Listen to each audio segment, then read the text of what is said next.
नमस्कार विद्यार्थी मित्रांनो, तुमचं पुन्हा एकदा स्वागत आहे आपल्या ध्यास अकॅडमीमध्ये. जर तुम्हाला कमी वेळेमध्ये ही नगर परिषदची जाहिरात जी आलेली आहे, याची पोस्ट जर काढायची असेल, तर तुम्हाला एक प्रॉपर प्लॅनिंग, एक प्रॉपर बुक लिस्ट आणि दिलेला जो सिलेबस आहे, तो समजून घेणे अत्यंत गरजेचं आहे. जे नंबर ऑफ स्टुडंट आहेत, ते फक्त काय करतात, अभ्यास करतात. त्यांना सिलेबसच माहीत नसते पेपरमध्ये काय येणार आहे आणि कशाप्रकारे आपल्याला एक प्रॉपर प्लॅनिंगनी हे सर्व समजून घ्यायचं आहे, ते आजच्या व्हिडिओमध्ये मी तुम्हाला समजून सांगणार आहे. जे विद्यार्थी जॉब करतात, त्यांच्यासाठी सुद्धा अत्यंत महत्त्वाचा व्हिडिओ आहे. जॉब करत सुद्धा तुम्ही पेपरचं प्लॅनिंग करू शकता, पेपर काढू शकता. तर सर्व सविस्तर बघू वन बाय वन. तर चला तर आपण एक-एक टॉपिककडे जाणार आहे आता. बघा, सर्वात पहिले स्टडी प्लॅन आणि प्रॉपर बुक लिस्ट. तर बुक लिस्ट काय आहे आणि स्टडी प्लॅन काय आहे, तो येणाऱ्या पूर्ण व्हिडिओमध्ये मी तुम्हाला समजून सांगणार आहे. एकूण एक गोष्ट. आता सिरियसली विद्यार्थी इथं किती अभ्यास करणार आहेत, ते आपल्याला पाहायचं आहे.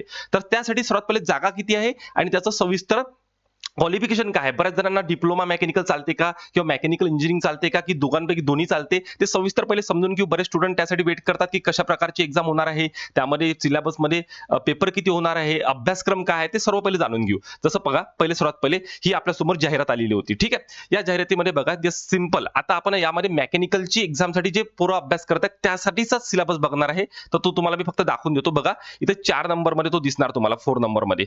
बघा इथे स्क्रीनवर. महाराष्ट्र नगर परिषद पाणी पुरवठा सारण स्वच्छता अभियांत्रिकी सेवा पाणी पुरवठा जलसेवा व स्वच्छता अभियंत्रिका गट क ची एक्झाम आहे. ठीक आहे. यामध्ये अ, ब, क या तिन्ही पोस्टिंग आहे. एकूण 65 जागा इथे 65. ठीक आहे. यामध्ये बघा, श्रेणी अ च्या 4 जागा आहे, श्रेणी ब च्या 6 जागा आहे, सर्वसाधारण उमेदवारांच्या 41 जागा आहे आणि नगर परिषद कर्मचाऱ्यांच्या राखीव 25 जागा आहे. अशा एकूण जागा आहे. पण इथे एक आणखी महत्त्वाची गोष्ट तुम्हाला सांगतो मी.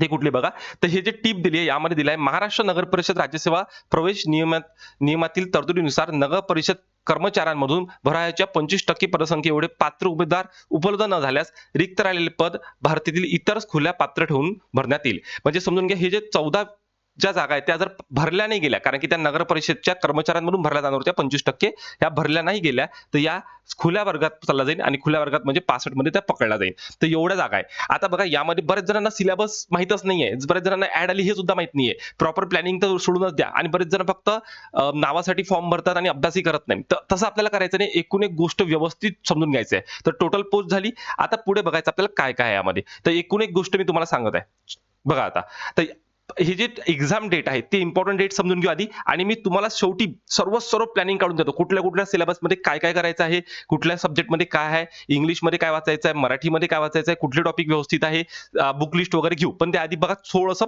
ऑनलाईन पद्धतीने अर्ज स्वीकारण्याचा कालावधी. तर अर्ज चालू झाला आहे 13 तारखेपासून. ठीक आहे. त्यानंतर परीक्षेसाठी परिपूर्ण अर्ज सादर करण्याची अंतिम तारीख 20 ऑगस्ट आहे.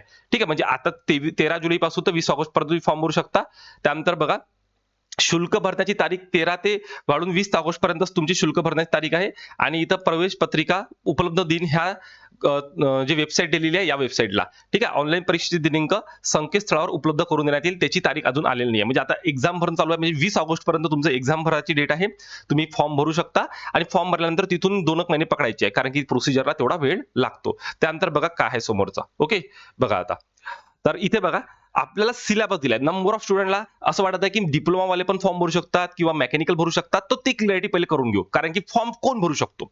तर पदाचे नाव बघा, पाणी पुरवठा, जलनिस्सारण व स्वच्छता गट क, श्रेणी अ, ब आणि क, याच्यात तिन्ही श्रेणी येतात. ओके. तर याच्यामध्ये बघा, सर्वसाधारण उमेदवार, शैक्षणिक पात्रता दिली आहे सर्वसाधारण उमेदवाराची. तिथे बघा, मान्यता प्राप्त विद्यापीठ किंवा मंडळाकडून यांत्रिकी म्हणजे मेकॅनिकल किंवा पर्यावरण म्हणजे इन्व्हायरमेंट अभियांत्रिकी शाखेतील पदवीधारक, इथं स्पष्ट मेन्शन केलंय पदवीधारक, म्हणजे ज्यांची डिग्री कंप्लीट झाली आहे ती इथं अलाउड होईल. ठीक आहे. त्यानंतर MSCIT परीक्षा किंवा समकक्ष परीक्षा आणि शासन वेळोवेळी निश्चित करेल अशी परीक्षा उत्तीर्ण, म्हणजे इथं म्हटलेलं आहे MSCIT परीक्षा तुम्हाला उत्तीर्ण पाहिजे किंवा समकक्ष, म्हणजे त्याच्या लेवलची जर तुमची अदर कोणती कम्प्युटरची एक्झाम पास असेल तरी तुम्ही काय आहे या परीक्षेसाठी अलो आहे. आणि खाली म्हटलंय मराठी भाषेचे पुरेसे ज्ञान असणं गरजेचं आहे. तर या 3 गोष्टी सर्वसाधारण उमेदवाराला आहे. म्हणजे इथं तुम्हाला डिग्री वाले अलो आहे, डिप्लोमा वाले नाही आहे. ओके. आता खाली बघा काय म्हटलंय, पाणी पुरवठा जलनिस्सारण व स्वच्छता अभियंता गट क श्रेणी क, पण इथं म्हटलंय नगर परिषद नगरपंचायत कर्मचाऱ्यांसाठी 25% राखीव. जे कर्मचाऱ्यांसाठी आहे त्यांच्यासाठी काय म्हटलंय बघा, मान्यताप्राप्त विद्यापीठ किंवा मंडळाकडून यांत्रिकी किंवा पर्यावरण अभियांत्रिकी शाखेतील पदवीधारक किंवा पदवी पदविकाधारक म्हणजे यांच्यासाठी पदवी किंवा पदविका म्हणजे इथं डिग्री प्लस डिप्लोमा. ठीक आहे, डिग्री प्लस डिप्लोमा हे दोन्ही लागते. लक्षात आलं का तुमच्या? म्हणजे बऱ्याच जणांना काय वाटत आहे, की हेच ते पकडून ठरवत आहे, की पदवीधर आणि पदवीधारक. तर यांच्यामध्ये फरक काय आहे, की जे कर्मचारी वर्ग आहेत त्यांच्यासाठी काय म्हटलंय, डिग्री पण आहे आणि डिप्लोमा पण आहे. बट जे डायरेक्ट लागत आहे, ते सर्वसाधारण उमेदवार त्यांच्यासाठी काय पाहिजे, ओन्ली डिग्री पाहिजे. ठीक आहे. त्यानंतर बघा यांना पदवीधारकांच्या बाबतीत किमान 3 वर्षाचा व पदवीधारकांच्या बाबतीत किमान 5 वर्षाचा म्हणजे ज्यांनी डिग्री केली आहे त्यांना 3 वर्षाचा आणि त्यांनी डिप्लोमा केला त्यांना 5 वर्षाचा नगर परिषदेतील किंवा नगर पंचायतीमधील कोणत्याही पदावरील अनुभव हवा. विहित केलेला असल्यास विभागीय परीक्षा उत्तीर्ण, एमएससीआयटी किंवा परीक्षा किंवा समकक्ष परीक्षा शासन वेळोवेळी निश्चित केली ते उत्तीर्ण असणे गरजेचं आहे. बाकी सेम आहे. मग यांचा अनुभव पण त्यांच्या डिग्रीनुसार आणि डिप्लोमानुसार त्यांनी चेंज केलेला आहे. पण बरेच स्टुडंट असं म्हणतात सर डिग्री आम्हाला सांगितलं बाकीच्यांनी डिग्रीवाले पण अलाव आहे. तर मी तुम्हाला फक्त एक गोष्ट सांगू शकतो जर यामध्ये डिग्रीवाले जर डिप्लोमावाले जर अलाव असेल तर डिप्लोमावाले तुम्ही फॉर्म भरताना एकदा डिप्लोमा टाकून बघा. जर त्यांनी ऍक्सेप्ट केलं तर फार छान. पण मला असं वाटतं ज्या प्रकारे इथं सिलेबस दिलाय मी आता हा जो सिलेबस आहे हा वेबसाईटवरून उचललेला आहे. तिथल्या प्रॉपर तुम्हाला गोष्टी सांगत आहे. त्यानुसार त्यांनी शैक्षणिक पात्रता जी सांगितली त्यावर आपण अनुभव राहू. आता पुढे जाणार आहे म्हणजे इथे आता तुम्ही डिग्रीवाल्यांनी पूर्ण चान्स आहे तुमच्याकडे कारण की इथं डिप्लोमावाले नाही आहे फक्त डिग्रीवाले आलो आहे. तर तुम्ही अभ्यासाला लागा आणि बरेच विद्यार्थी अभ्यास करत नाही. सिलेबस थोडा वेगळा आहे. तो सिलेबस बद्दल पण बोलतो काय काय आहे. तर बघा क्वालिफिकेशन काय? बरेच जण एज ग्रुप विचारतात सर आम्ही किती एज वाले यासाठी क्वालिफाय तर किमान बघा ज्यांचं 21 वर्ष बरेच जणांचं 21 वर्ष कंप्लीट नसते. जसे डिप्लोमा वाले असेल ना त्यांच्यामध्ये हा प्रॉब्लेम होतो पण डिग्री आहे म्हणून आता सर्वांचं 21 वर्ष कंप्लीट झालेलंच असेल. ठीक आहे किमान कमीत कमी. त्यानंतर खुल्या वर्गासाठी 38 आहे ज्यांचं ओपन आहे ते. मागासवर्गीय यासाठी 43. त्यानंतर खेळाडूसाठी 43 है ना याच्यामध्ये 43. अराखीव जो खुला आहे माजी सैनिक मध्ये त्यांना 38 प्लस 3 वर्ष अधिक मिळणार. त्यानंतर मागासवर्गीयांमध्ये 43 प्लस 3 आणखी अधिक मिळणार. दिव्यांग जे उमेदवार आहेत त्यांच्यासाठी 45. दिव्यांग व्यक्ती उमेदवार 45. अंशकालीन उमेदवारांसाठी 55. प्रकल्पग्रस्तासाठी 45 किंवा भूकंपग्रस्त आणि नगर परिषद कर्मचाऱ्यांसाठी 45. तर अशी हे पात्रता आहे तुमची कशाची वयोमर्यादेची. तर हे सर्व पदांसाठी लागू आहे जे मी तुम्हाला आता सांगितली. पुढे बघा परीक्षेचे स्वरूप कसे असणार आहे. परीक्षा ही 2 टप्प्यामध्ये असणार आहे. इथं थोडंसं दाखवून देतो मी तुम्हाला. बघा पेपर 1 असणार आहे आणि पेपर 2 ह्या सर्व पदांसाठी पण आपण पाहणार आहे फक्त हे 4 नंबरचं कारण की मेकॅनिकलसाठी आहे. तर यामध्ये पहिले 60 प्रश्न येणार 120 गुणांसाठी त्यासाठी तुम्हाला 70 मिनिटे मिळणार आणि नंतर 40 प्रश्न येणार 80 गुणांसाठी त्यासाठी तुम्हाला 50 मिनिटे मिळणार म्हणजे 100 प्रश्न 200 गुणांसाठी असणार आहे आणि एकूण 120 मिनिटे तुम्हाला मिळणार आहे. म्हणजे 120 मिनिटे म्हणजे 2 तासाची एक्झाम असणार आहे. मग आता यामध्ये काय काय सिलेबस आहे त्या सिलेबसकडे आपण जाणार आहे. काय काय असतो काय नाही सर्व व्यवस्थित समजून घेऊ. बघा आता महाराष्ट्र याचे एकदा प्रॉपर बघून घ्या काय काय. तर महाराष्ट्र नगर परिषद अभियांत्रिकी सेवा पाणी पुरवठा जलनिस्सारण व स्वच्छता अभियांत्रिकी. बघा पेपर 1 आहे हा. त्यानंतर याच्याच खाली तुम्हाला दिसत आहे पेपर 2. तेव्हा पेपर 2 आहे इथे खाली. पेपर 1 आणि पेपर 2 या दोघांचं कॉम्बिनेशन मिळून हा पेपर होणार आहे. तर पेपर 1 मध्ये बघा मराठी असणार आहे, इंग्रजी असणार आहे, सामान्य ज्ञान असणार आहे आणि बौद्धिक चाचणी असणार आहे. हे 15 15 15 म्हणजे एक प्रश्नाला 2 मार्क म्हणजे 30 30 30 असे 60 मार्क तुमची इथे होणार आहे आणि 60 प्रश्न असं होणार आहे 120 गुणांसाठी. ओके याला 70 मिनिट मिळणार आणि नंतर जो असणार आहे 40 प्रश्न जे की 80 गुणांसाठी जे की तुमचे फक्त इंग्रजी माध्यमातून असणार आहे. ठीक आहे इकडे इंग्रजी मराठी दोन्ही माध्यमातून इंग्रजीमध्येच मिळणार मराठीमध्येच मिळणार. पण जे सामान्य ज्ञान आणि बौद्धिक चाचणीचे प्रश्न आहेत ते मराठी आणि इंग्रजी दोन्ही लँग्वेजमध्ये मिळणार. बट जो सेकंड जो पार्ट आहे तो तुम्हाला टोटली कशात मिळणार आहे तो तुम्हाला पूर्णपणे मराठी इंग्रजीमध्ये मिळणार. आणि बघा इथे इथे निगेटिव्ह मार्क आहे का तो हो बघा प्रत्येक चुकीच्या उत्तराकरिता 25 किंवा 1/4 एवढे गुण काय केले जाईल तुमचे वजा केले जाईल. म्हणजे 1/4 इथे निगेटिव्ह आहे. तुम्हाला लक्षात ठेवा 1/4 निगेटिव्ह आहे. तर इथे पण तुम्हाला काळजी घ्यायची आहे व्यवस्थित पेपरचा अभ्यास करूनच ही पोस्ट काढायची आहे. त्यानंतर बघा यामध्ये अभ्यासक्रम काय सिलेबस नवीन पूर्ण सिलेबस आहे कारण की जो जुना सिलेबस होता त्यामध्ये खूप काही चेंजेस झालेले आहे. तर न्यू सिलेबसनुसार अभ्यासक्रम बघा. तर महाराष्ट्र नगर परिषद अभियांत्रिकी सेवा पाणी पुरवठा जलनिस्सारण स्वच्छता अभियांत्रिकी. तर बघा इथं पेपर 1 चा 2 पेपर होणार आहे पेपर 1 पेपर 2 एकाच दिवशी पेपर होणार आहे. बरेच जण विचारताय का वेगवेगळे होणार आहे का एकाच दिवशी पेपर 1 पेपर 2 एकाच त्याच्यात होणार आहे ते सर्व. ओके तर बघा यामध्ये मराठीचा सिलेबस बघा सर्वसामान्य शब्दसंग्रह वाक्यरचना बघा व्याकरण आलेलं आहे म्हणी व वाक्यप्रचार याचा अर्थ आणि तसेच उपयोग उतारावरील प्रश्नांची उत्तरे. तर म्हणजे हे सर्व तुम्हाला व्याकरणामध्ये ठीक आहे. त्यानंतर इंग्रजीमध्ये काय येईल बघा common vocabulary sentence structure grammar बघा इथं सुद्धा ग्रामर आहे letter and email writing use idiom and phrases and their meaning and comprehension passage हे सर्व तुम्हाला येईल. त्यानंतर सामान्य ज्ञान जनरल नॉलेज ज्याला म्हणतो आपण त्यामध्ये भारताचे विशेषतः महाराष्ट्राचे इतिहास तुम्हाला हिस्ट्री भूगोल येणार. ठीक आहे त्यानंतर बघा भारतीय अर्थव्यवस्था सुद्धा तुम्हाला यामध्ये टाकलेली आहे. त्यामध्ये सर्व. बरेच जण सिलेबस पाहतच नाही आणि अभ्यासाला लागून जातात. ठीक आहे. सिलेबसला व्यवस्थित हँडल करा. सिलेबसच्याच नुसार आपल्याला अभ्यास करावा लागतो. नंतर पोस्ट निघते. फॉर्म भरून काही अर्थ नाहीये. ₹1000 फॉर्म आहे. फॉर्म भरणार. किती फॉर्म भरणार? सिरियसली अभ्यास करायचा असेल आणि नंतरच फॉर्म भरा. ओके. त्यानंतर बघा भारतीय आयात निर्यात दिलेली आहे इथं. शासकीय अर्थव्यवस्था, अर्थसंकल्प, लेखापरीक्षक, किमती वाढ, चलनवाढ ह्या सर्व टॉपिक तुम्हाला करावा लागतो. त्यानंतर बघा आणखी काय काय आहे त्यामध्ये. ठीक आहे. पर्यावरण, कारण की हा पर्यावरणाचा टॉपिक आहे, याच्यात जागतिक व भारतासंबंधी आहे. हा फक्त मेकॅनिकलचा सिलेबस सांगत आहे, ज्यामध्ये पर्यावरण इंजिनिअरिंग म्हणजे इन्व्हायरमेंटल इंजिनिअरिंग आणि मेकॅनिकल इंजिनिअरिंगसाठी आहे. पर्यावरणासाठी येणारच आहे. मानवी विकास आणि पर्यावरण हे येणार आहे. पर्यावरणपूरक विकास, नैसर्गिक साधनसंपत्तीचे संधारण, विशेषतः वनसंधारण, विविध प्रकारची प्रदूषणे व पर्यावरण आपत्ती, पर्यावरण संवर्धनात कार्यरत असलेल्या राज्य, जागतिक, राष्ट्र संस्था, पातळीवर संघटना.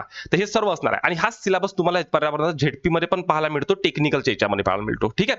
त्यानंतर बुद्धिमत्ता चाचणी, उमेदवार किती लवकर व अचूकपणे विचार करू शकतो हे आजमावण्यासाठीचे प्रश्न आहे. त्यानंतर बेरीज, वजाबाकी, गुणाकार, भागाकार, दशांश, अपूर्णांक, टक्केवारी इत्यादी. त्याची लेवल थोडी डिग्रीच्या लेवलची राहते. इथं म्हटलं जरी आहे फक्त एवढं, पण याची लेवल थोडी हाय लेवलची राहते. तर हे सर्व येईन तुम्हाला पेपर 1 ला. ठीक आहे. सर्व सर्व पेपर 1 चा सिलेबस होता. आता बघा पेपर 2 चा सिलेबस. पेपर 2 मध्ये तुमचं टेक्निकल नॉलेज चेक केलं जाणार आहे. टेक्निकल नॉलेज म्हणजे तुम्ही ज्या ट्रेंडचे आहे, जसं मेकॅनिकलचं आहे तर मेकॅनिकल ट्रेंड चेक केला जाईल. यामध्ये बघा अप्लाइड मॅथमॅटिक्स पण टाकून दिलं. म्हणजे जसं बघा इतका डीप सिलेबस करून का याच्यामध्ये मॅट्रिसेस, पार्शियल डिफरन्शिएशन, ठीक आहे. त्यानंतर बघा याच्यामध्ये डबल इंटिग्रेशन, ट्रिपल इंटिग्रेशन, त्यानंतर इंजिनिअरिंग मेकॅनिक्स टाकून दिला. सिलेबस कोणी बनवला याच्याबद्दल आपल्याला काहीच माहित नाही. इंजिनिअरिंग मेकॅनिक्स मध्ये बघा खूप सर्व सिलेबस टाकून दिलेला आहे. त्यानंतर बघा पुढे कोणता कोणता सिलेबस टाकलेला आहे. ठीक आहे. बघा पेपर 2 मध्ये सेकंड लॉ ऑफ मोशन वगैरे, अप्लाइड थर्मोडायनेमिक्स टाकून दिला. अप्लाइड थर्मोडायनेमिक्स बघा. त्यानंतर फ्लुइड मेकॅनिक्स एफएम टाकलाय. एफएम मध्ये पण बघा रेफ्रिजरेटर अँड एअर कंडिशनिंग. ठीक आहे. त्यानंतर internal combustion engine, IC engine, power plant engineering, renewable energy source. ठीक आहे. त्यानंतर हे तर तुमचं एन्व्हायरमेंट मध्ये होऊन जाणार. स्ट्रेंथ ऑफ मटेरियल, सॉम. त्यानंतर theory of machine and vibration, हा टॉपिक पण तुमचा महत्वाचा टॉपिक आहे. त्यानंतर बघा पेपर 2 आणखी झाला नाही पेपर 2 चा सिलेबस. म्हणजे 40 प्रश्न येणार आहेत. त्यासाठी 30 तर इथंच टॉपिक झाले तुमचे. मटेरियल्स टेक्नॉलॉजी दिलेलं आहे. त्यानंतर इन्व्हायरमेंटल केमिस्ट्री दिलेला आहे. Water source and water quality दिलेला आहे. त्यानंतर वॉटर वेस्ट वॉटर दिलेला आहे. Air pollution and fundamental, soil waste आणि इन्व्हायरमेंटल इंजिनिअरिंग. म्हणजे हा जो शेवटचा तुम्हाला सिलेबस दिसत आहे हा, कारण की यामध्ये मेकॅनिकल तर अलाउ आहे, सोबत सोबत कोण अलाउ आहे तर इन्व्हायरमेंटल इंजिनिअरिंग वाले, तर त्यांचाही सिलेबस यामध्ये टाकला. म्हणजे दोघांची कॉम्बिनेशन बघा. 20 तर टॉपिक तुमचे झालेच आहे. म्हणजे 40 प्रश्न येणार तर 20 टॉपिक तर तुमचे इथंच झाले. म्हणजे एका टॉपिकवर 2 प्रश्न येणार की काय येणार काहीच माहित नाही. म्हणून मी तुम्हाला सांगतो एवढा मोठा सिलेबस आहे, कोणी कव्हर करू शकत नाही 2-2.5 महिन्यामध्ये. इंजिनिअरिंग मध्ये पण एवढा सिलेबस आपल्याला पाहायला मिळत नाही, कारण की सगळे टॉपिक करता म्हणजे पूर्ण इंजिनिअरिंग करायची आहे इथं. तर आपल्याला सिलेबस कव्हर कसा करायचा आहे, 40 पैकी आपल्याला जास्तीत जास्त मार्क कसे कव्हर करायचे कमी वेळेमध्ये, याचं मी तुम्हाला आता प्लॅनिंग सांगणार आहे टोटल. ओके. इथपर्यंत तुम्हाला सिलेबस तर समजला असेल कसा आहे. तर आता स्टडी प्लॅन आणि प्रॉपर बुक लिस्ट काय असणार आहे तर ते समजून घेऊ पहिले. स्टडी प्लॅन, तर सर्वात पहिले स्टडी प्लॅन समजून घ्या काय करायचं आहे. एक लक्षात ठेवा, आपल्याला 15 प्रश्न येणार आहे मराठीवर. स्टडी प्लॅन सांगत आहे, पहिले समजून घ्या. पोस्ट काढायची असेल तर सिरियसली करावं लागेल. तर मराठी जे आहे, मराठीसाठी आपल्याला 15 प्रश्न येणार आहेत. त्यामध्ये म्हणते ते पॅसेज टाकतो 5 मार्कचा, टाकेल नाही टाकेल काहीच माहिती नाही. ओके. नंबर 2 इंग्लिश येणार आहे 15. ठीक आहे. मी फक्त मार्कने म्हणत क्वेश्चन बनतो. ठीक आहे. त्यानंतर तुम्हाला माहित आहे जीके येणार आहे 15 मार्क्ससाठी आणि मॅथ रिझनिंग येणार आहे 15 मार्क्ससाठी. आता सिरियसली जर आपण पाहिलं एवढा मोठा सिलेबस आहे, हे 15-15 मार्क्ससाठी आपण एवढं मोठं वाचायचं का? आणि 5वा जो सेक्शन टाकला त्यांनी, ज्यामध्ये आपण इंजिनिअरिंगचा सिलेबस म्हणतो, तो इंजिनिअरिंगचा मेकॅनिकलचा सिलेबस तो 40 साठी आहे. ओके. त्यामध्ये पण खूप वास्ट सिलेबस केला. तर आपल्याला 100 मार्क काढायचे, 100 प्रश्न असणार आहे 200 मार्क्ससाठी. तर बघा मराठी, इंग्लिश, जीके आणि मॅथ रिझनिंग हे जे 60 क्वेश्चन आहे, या 60 पैकी तुम्हाला जास्तीत जास्त 50 पर्यंत मार्क काढणं गरजेचं आहे. कारण की टेक्निकलचा जो सिलेबस आहे, या टेक्निकलमध्ये तुम्हाला किती मार्क मिळेल याचा अंदाजच नाहीये. कारण की त्यांनी मॅथ रिझनिंग, मॅथ पण टाकून दिलं, मॅट्रिसेस टाकून दिलं, अप्लाइड मॅथमॅटिक्स टाकून दिलं, जे की आपल्याला M1 M2 ला होतं. तर M1 M2 करणं म्हणजे मूर्खपणाचं, म्हणजे मी साध्या गोष्टी म्हणत आहे तुम्हाला, कोणी करू, पॉसिबिलिटी झिरो आहे याची. जर तुम्ही त्या M1 M2 च्या मागे लागले, त्याच्यामधले जे अप्लाइडचं तुम्हाला आधी याच्या दाखवलं तुम्ही, तर पॉसिबलच नाही तुमचा, मग तर हे सोडूनच द्यावं लागेल आपल्याला. तर हे चांगले टॉपिक करून घ्या. ठीक आहे. या टॉपिकवर फोकस करायचा आहे. आता राहिलं इंजिनिअरिंगचं 40 मार्क्सचं. जिल्हा परिषदला पण सिलेबस नाही आहे. झेडपी मध्ये डिप्लोमा वाले पण अलाउ आहे. लक्षात ठेवा, जिल्हा झेडपीची पण ऍड येणार आहे मेकॅनिकलची, आणि जलसंपदाची पण येणार आहे. त्यामध्ये डिप्लोमा होल्डर जे आहे त्यांना सुद्धा फॉर्म भरता येणार आहे. तर त्यांच्यामध्ये एवढा मोठा सिलेबस दिला नाही आहे मेकॅनिकलसाठी. ओके. त्याची बॅच ऑलरेडी आपण चालू केलेली आहे. ठीक आहे. आणि याची सुद्धा आपण आपल्या ऍपवर आता बॅच स्टार्ट करत आहे. त्यामध्ये पण सर्व सविस्तर मी तुम्हाला समजून सांगणार आहे. ॲपची लिंक मी डिस्क्रिप्शन बॉक्समध्ये टाकलेली आहे. टेलिग्राम चॅनलची, व्हॉट्सअप ग्रुपची लिंक सुद्धा मी टेलिग्राम आपल्या डिस्क्रिप्शन बॉक्समध्ये मोरमध्ये जाऊन तुम्हाला तिथं मिळून जाईल. तिथे मी सविस्तर सर्व समजून सांगत आहे. आता आपले डेली वीकचे सुद्धा प्लॅनिंग सुरू होणार आहे. तर यामध्ये जो इंजिनिअरिंगचा सिलेबस आहे ना, लक्षात ठेवा, यामध्ये तुम्ही जे टॉपिक आपल्या आवाक्यातले आहेत ते टॉपिक व्यवस्थित करून घ्यायचे आहे आणि यासाठी तुम्हाला प्रॅक्टिस खूप करावं लागेल, प्रॅक्टिस. आणि नंबर ऑफ क्वेश्चन तुम्हाला सॉल्व्ह करावे लागेल, प्रश्नच प्रश्न. आता जी बॅच आपण चालू केली त्यामध्ये प्रश्नच प्रश्न, म्हणजे एका टॉपिकवरचे आपण जवळपास 100 200 प्रश्न घेताय, म्हणजे जवळपास 6-7 हजार प्रश्न तुम्ही करून गेले तर ह्या 40 मधले तुम्हाला प्रश्न मिळून जातात. पण यातले काही टॉपिक तुम्ही आता स्किप केले तरी चालते, कारण की कोणीच करणार नाहीये. स्किप म्हणजे कोणते, जसं मॅथमॅटिकलचा काही टॉपिक असेल, काही तो याचा टॉपिक असेल एक्स्ट्रा दिलेला त्यांनी, तो अननेसेसरी टॉपिक आहे. कारण की बेसिक लेवलचं तुम्हाला सर्व माहित पाहिजे, बेसिक प्लस थोडं मॉडरेट लेवलचं. एकदम हाय लेवलचं गेट लेवलची स्टडी करून काही अर्थ नाही आणि कोणी करू शकत नाही, कारण की इकडे तुम्हाला जीके पण आहे आणि इकडे तुम्हाला काय इंजिनिअरिंगचं आहे. दोघांचं तुम्हाला समतोल साधायचा आहे. तर तुम्हाला दोघांचा समतोल साधायचा असेल तर कुठली तरी एक बाजू तुमची थोडीफार वीक होणार. तर टेक्निकलमध्ये जे एक्स्ट्रा दिलेलं आहे आपल्याला, जे पॉसिबलच नाहीये, त्याच्या मागे लागू नका, टाइम गमावू नका. वेळ कमी आहे, 2-2.5 महिन्यामध्ये तुमची एक्झाम येणार आहे. जे सांगणार आहे मी पूर्ण प्रॉपर तुम्हाला सांगत आहे आणि इथून समोर मी मेकॅनिकलचे सुद्धा व्हिडिओ घेऊन येणार आहे. तुम्ही व्हिडिओला लाईक करून घ्या, सबस्क्राईब करून ठेवा. आपण आता एक टॉपिकवर पण व्हिडिओ घेऊन येऊ. जशी माझ्याकडून जेवढं होईल तेवढं मी तुम्हाला देण्याचा प्रयत्न करत आहे. ओके, बघा आता समोर बुक लिस्ट. तर इंग्लिशसाठी कोणता बुक घ्यायचा आहे बघा. इंग्लिश 15 मार्कला येणार आहे, मी आधीच सांगितलं. तर तुम्ही कुठलंही घेऊ शकता. एक आहे तुमच्यासमोर हे एम.जे. शेख आहे आणि संपूर्ण इंग्रजी व्याकरण आहे. ज्यांनी क्लास लावलाय त्यांनी कुठलंच बुक घ्यायचं गरज नाही. आम्ही सर्व तिथं फंडे क्लिअर केलेले आहेत. नंबर ऑफ क्वेश्चन्स आपण तिथं घेतलेले आहे. काही घ्यायची गरज नाही, तिथंच होऊन सर्व तुमचा क्लासमध्ये. ठीक आहे. आणि आता आपण एमसीक्यू जे पॅटर्न आहे, एमसीक्यू ते सर्व कव्हर करून घेऊन क्लासमध्ये, कारण की ऑलरेडी बॅच आपली स्टार्ट झालेली आहे. पण ज्यांना क्लास लावायची नाही किंवा ज्यांना सेल्फ स्टडी करायचं आहे त्यांनी हे बुक घ्यायचं आहे एम.जे. शेखचं, किंवा तुम्ही इकडे बाळासाहेब शिंदेचं सुद्धा इंग्रजी घेऊ शकता.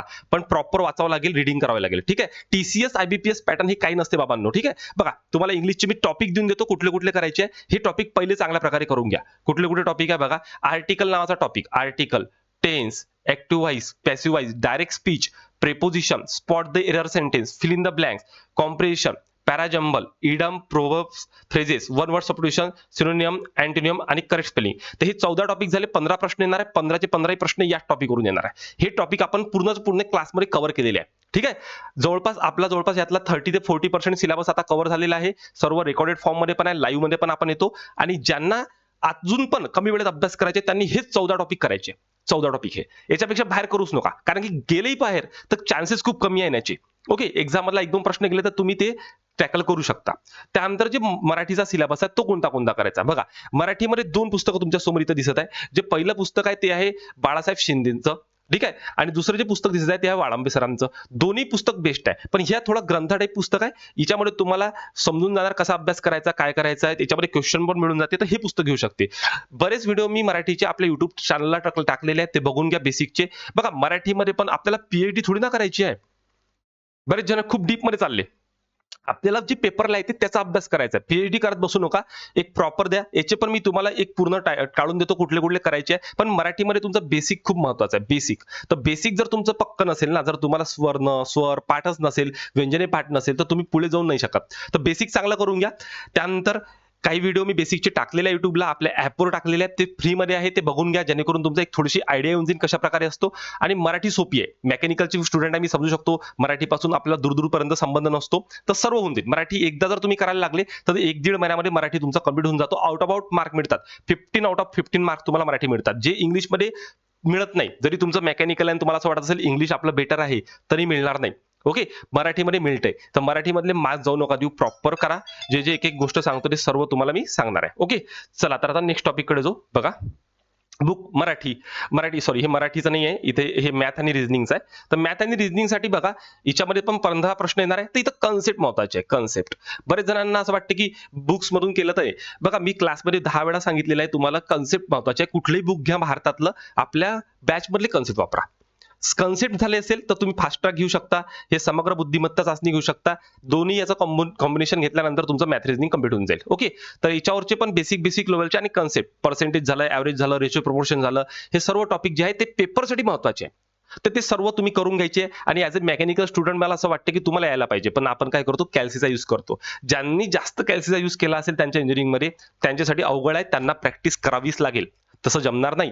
विदाऊट प्रॅक्टिस तुम्ही मॅथ रिझनिंग सॉल्व्ह नाही करू शकत का? कारण की आपल्याला 4 गुणिले 5 करताना कॅल्सी लागते. 4 × 5 असं करून आपण 20 काढतो. ठीक आहे. तर अशी प्रॉब्लेम आपले झालेले आहे. चलो. त्यानंतर बघा नेक्स्ट कोणता आहे तो सांगून देतो. सामान्य ज्ञान. बघा सामान्य ज्ञान ह्याला जीके म्हणतो आपण, जनरल नॉलेज. जीके साठी एवढं सर्व आहे ना, ज्यांनी आपली एएमव्हीआयची बॅच लावलेली आहे किंवा एआरटीची बॅच केलेली असेल, त्यांचं जीके जे आहे ते ऑलरेडी चांगल्या प्रकारे झालेलं असेल. बट ज्यांचं जीके वीक आहे त्यांनी तात्याचा ठोकळा घेऊन घ्या. ठीक आहे. त्यामध्ये तुम्हाला सर्व डिटेल मिळेल. कारण की ही क्लास 1 ची क्लास 2 ची पोस्टिंग असल्यामुळे याच्यामध्ये सिलेबस खूप वास्ट आहे जीकेचा. त्यामध्ये तुम्हाला हिस्ट्री, जिओग्राफी, पॉलिटी सर्वच करावं लागते. तर या तात्याच्या ठोकळ्यामध्ये तुम्हाला सर्व मिळून जाते. एकनाथ पाटील सरांचा आहे हा. आणि यानुसार यापेक्षा जास्त मी काही क्लासमध्ये आपलं ॲप डाउनलोड करून घ्या. त्यामध्ये बरेच व्हिडिओ टाकलेले आहे. ते बघून घ्या बेसिक लेव्हलचे. त्यामध्ये मी महाराष्ट्राचा मॅप शिकवला, इंडियन जिओग्राफी ती ट्रिकच्या माध्यमातून शिकवलेल्या बऱ्याच काही गोष्टी त्या तुम्ही पाहू शकता. YouTubeला पण टाकल्या बऱ्याच सर्व. तुम्ही आपल्या व्हिडिओमध्ये जाऊन बघून घ्या. तर ते सर्व बेसिक करा. कारण की मेकॅनिकल इंजिनिअर म्हटल्यानंतर तुम्हाला 0 मी 0 तुम्हाला 0 समजू. आपल्याला 0 पासून 100 पर्यंत जायचं आहे. 100 पर्यंत. तर तुम्हाला एकूण एक गोष्ट जी आहे ते प्रॉपर करावं लागेल. तर बेस जो आहे ना हा जो 30% चा बेस आहे, 30 ते 40% चा, यावरच तुमचे 70-80 प्रश्न सुटणार आहे. ठीक आहे. 100% येणारच नाही आपल्याला. कारण की ही राज्यसेवा यूपीएससीची थोडी पोस्ट आहे आणि आपल्याला पीएचडी करायची नाही आहे. इथं कॉम्पिटिशन फक्त मेकॅनिकल सोबत आहे. आणि इथं आता प्रॉब्लेम काय आहे, कोणी म्हणेन सर आमचं जीएस चांगलं आहे तर कोणाचं टेक्निकल चांगलं राहणार नाही. कोणी म्हणेन सर आमचं टेक्निकल चांगलं आहे तर जीएस चांगलं नाही. तर दोन्हीमुळे हे जो आपला कट ऑफ आहे, हा कट ऑफ आपला एवढा नाही लागणार एकदम. बघा कट ऑफ तर हायर जाणार आहे कारण की मुलं अभ्यासाला लागलेली आहे. तर हे तुम्ही पुस्तक घेऊन घ्यायचं आहे. यामध्ये तुम्हाला गोष्टी मिळणार आहे बऱ्याच सर्व. आणि करंट चालू घडामोडीसाठी तुम्ही बघा, ह्याच्यात एक पुस्तक सुटलं आपलं करंट चालू घडामोडीचं. तर करंटसाठी तुम्ही सिम्प्लिफाईड घ्या किंवा मग तुमच्याकडे लक्षवेध नावाचं एक पुस्तक आहे, ते बेस्ट आहे. कारण की सिंगल लाईन तुम्हाला करंटचे प्रश्न विचारले जातात, तर ते घ्या. पण आता 15 मार्क्ससाठी वाचून किती वाचणार तुम्ही? तर जे विद्यार्थी आपल्या क्लासला आहेत त्यांना मी सर्व सांगितलं आहे की करंटवर जास्त लक्ष द्यायचं आहे. आणि काही मी बेसिकचे जे लेक्चर घेणार आहे, जे मला वाटते इम्पॉर्टंट आहे. आणि काही सेशन्स आपण घेणार आहे आता सेशन. त्यामध्ये हिस्ट्री आपण 3-4 दिवसामध्ये इम्पॉर्टंट गोष्टी कंप्लीट करून घेऊ. जिओग्राफी, तर ते सर्व गोष्टी आपण करून घेऊ. तर तुम्ही सुद्धा ह्या पुस्तकातून वाचू शकता. ज्यांना सेल्फ स्टडी करायचा आहे त्यांनी पण वाचा तर लागणार आहे. ओके. कारण की 2-2, 3-3 जे मार्क आहेत, थेंब तळे साचे, तर ते आपल्याला कलेक्ट करायचे आहे. तेव्हा कुठे तुमची पोस्ट निघणार आहे. आणि त्याचं पण प्लॅनिंग सांगणार, दिवसाला कसं करायचं, अभ्यास कसा करायचा, किती तास अभ्यास करायचा, 4 तास, 5 तास, त्याच्यावर पण बोलू आपण 2 मिनिटांमध्ये. ठीक आहे. बघा आता आपल्याला टाइम टेबल समजलेला आहे काय असलं आहे. तर आपल्याला स्वतःचा एक टाइम टेबल बनवावा लागेल. स्वतःचा टाइम टेबल. तर स्वतःचा टाइम टेबल म्हणजे काय, तर लक्षात ठेवा आता इथून जिल्हा परिषदची जाहिरात यायची आहे, जलसंपदाची यायची आहे. 2-3 जाहिरात आलेल्या आहे. कोणती आलेली आहे, तर एक आलेली आहे आपली तलाठीची ऍड. ठीक आहे. तलाठीची कोण भरू शकते, तर सर्वजण भरू शकते ज्यांची डिग्री कंप्लीट आहे. आता हे मेकॅनिकलच्या बाबतीत बोललो, तर मेकॅनिकलमध्ये आता 2 जाहिराती आलेल्या आहे. एक पहिली जाहिरात जी आली ती आता समजून घ्या, महानगरपालिकेची आली. महानगरपालिका. हे महानगरपालिका कोणती आली आहे, तर महानगरपालिका पनवेल आली आहे. आता इथून सर्व महानगरपालिका येणार आहे, जेवढ्या पण आपल्या महानगरपालिका महाराष्ट्रामध्ये सर्व. त्यानंतर आता एक आणखीन आली, आता ही जी आपण पाहताय नगर परिषदची आली आहे. ठीक आहे. ही जाहिरात आलेली आहे. त्यानंतर आपली चौथी जी जाहिरात येणार आहे ते जिल्हा परिषदची येणार आहे. 5वी जी येणार आहे ते जलसंपदाची येणार आहे, जलसंपदा. ठीक आहे. आणि त्यानंतर आपली 6वी जी येणार आहे ते येणार आहे एएमव्हीआयची. ठीक आहे. याचे चान्सेस खूप जास्त आहे. बरेच जण म्हणत आहे ऍड येणार नाही वगैरे. मला सांगा, ऍड आली नाही तरी मग याच्यासाठी तर तुम्हाला अभ्यास करायच लागून आला ना. तर शेवटी होऊन तर याच्यासाठीच राहिला. तर बरेच जणांनी ज्यांनी एएमव्हीआयची बॅच लावली आहे त्यांना या सर्वांसाठी अभ्यासाचं होणारच आहे. त्यामुळे प्रॉब्लेम नाही. आणि नाही आली तर तुम्ही शेवटी करून का राहिले, जर रिकामे असाल तर अभ्यासच करावा लागणार आहे. नाहीतर मग जॉब करा. बघा. आणि हा जॉबवाल्यांसाठी बेस्ट. बरेच विद्यार्थी आपल्याकडे जॉबवाले आहे जे कॉल करतात मला, सर जॉब सोबत अभ्यास करायचा. 100% जॉबवाल्यांची पोस्ट काढून देतो मी. 100%. कारण की जे जॉब करत नाही ना त्यांचा जास्त प्रॉब्लेम आहे. जे जॉब करत आहे त्यांचा प्रॉब्लेम नाही आहे. कारण की जे जॉब करत नाही ते 24 तास काय रिकामे आहे. जे जॉब करतात ते त्यांना माहित आहे की आपल्याकडे कमी वेळ आहे. तर जे 12-15 तास काय करून देतात, जॉब करून देतात, त्यांचे चान्सेस काय जास्त आहे, कारण की त्यांना माहिती आहे की जॉबमध्ये किती स्ट्रगल आहे, किती काम करून घेते, किती हार्डवर्क आहे. ज्यांना माहिती आहे हार्डवर्क किती आहे, ते बरोबर 4 तासही भेटले ना, तर 4 तासाचा पूर्ण उपयोग करतात. बघा अभ्यास 4च तास केला तरी होते आणि अभ्यास 24 तासही केला तरी होते. पण तुम्ही किती इम्पॅक्टफुल अभ्यास करत आहे यावर सर्व असणार आहे. तर जे जॉबवाले विद्यार्थी आहे ते बिंदास बिलकुल, बरेच जणांनी आपले क्लासेस जॉईन केले आहेत. मी सांगतो तेवढं करा. मला माहिती आहे तुमचे काय स्ट्रगल आहे, तर सर्वांना माहिती आहे. तर तुम्ही पण जे जॉब करत नाही ना, लक्षात ठेवा तुम्हाला असं वाटतं की खूप इझी आहे गोष्टी, इझी नाही आहे, खूप हार्ड वर्क करावं लागते. जसं तुम्ही जॉबवर जाता, तसं कामावर जाता, तसं तुम्हाला अभ्यास करावा लागेल, तेव्हा कुठं पोस्ट मिळणार आहे ही. ओके. जसे कपडे पिळतो तसं पिळावं लागणार आहे. तर त्या लेव्हलचा जर तुम्ही अभ्यास करायला तयार असणार तर निघेल. कारण की यांचं कसं होतं, इथं 15 तास पिळवणूक होते. त्यांना असं वाटते आज एवढं पिळवलं ना आपल्याला, एवढं पिळवणूक केली, तेवढी ते जे त्यांची पूर्ण अग्रेशन आहे ना, ते ह्या 4 तासात काढतात. त्यांच्या डोक्यामध्ये फक्त एकच असते, की आता आपल्याला पोस्ट काढायची आहे. एएमव्ही असो किंवा हे जिल्हा परिषद असो, नगर परिषद काढायची आणि हे 4 तास एवढं कॉन्सन्ट्रेशन अभ्यास करतात, की हे 24 तासाचा अभ्यास करून टाकतात मित्रांनो, लक्षात ठेवा. आणि तुमच्याकडे कसं असते, सर्व तुमचं आयते येत राहते. घरचे पैसे पाठवतात आणि तुम्हाला त्याचं काय नसते.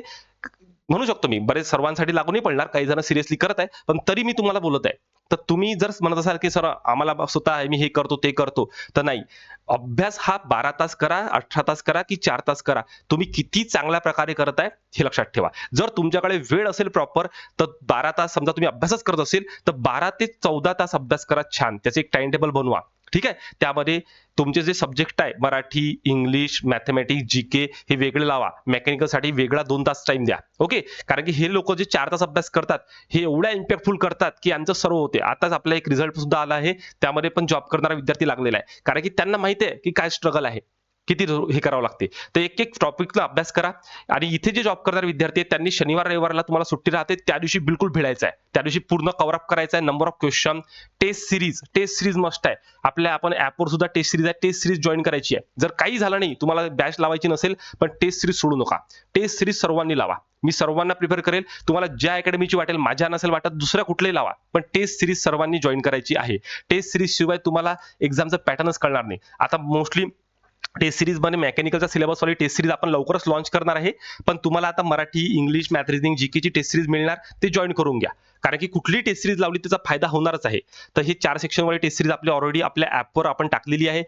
आणि ज्यांना दुसरीकडची लावायची कुठली लावू शकता, पण टेस्ट सीरीज द्यायची आहे. तर असं प्रॉपर प्लॅनिंग बनवा. अभ्यास व्हायच्या आधी टेस्ट सीरीज लावली तरी चालते. कारण की त्याच्यावरून आपल्याला एक सिक्वेन्स कळतो, की कोणत्या मार्गाचे प्रश्न येतात. प्रश्नाची लेव्हल काय असतो.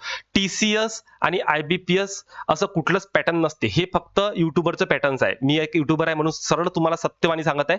टीसीएस, आयबीपीएस आम्हाला लिहा लागते वरती मुलांच्या माइंडमध्ये गेलाय म्हणून, पण हे कोणतं पॅटर्न नाही आहे. इंग्लिशमध्ये तुम्हाला माहिती आहे एबीसीडीज आहे, मराठीमध्ये अ, आ, इ आहे, स्वर, स्वरादी व्यंजन आहे. हे शिकावं लागते.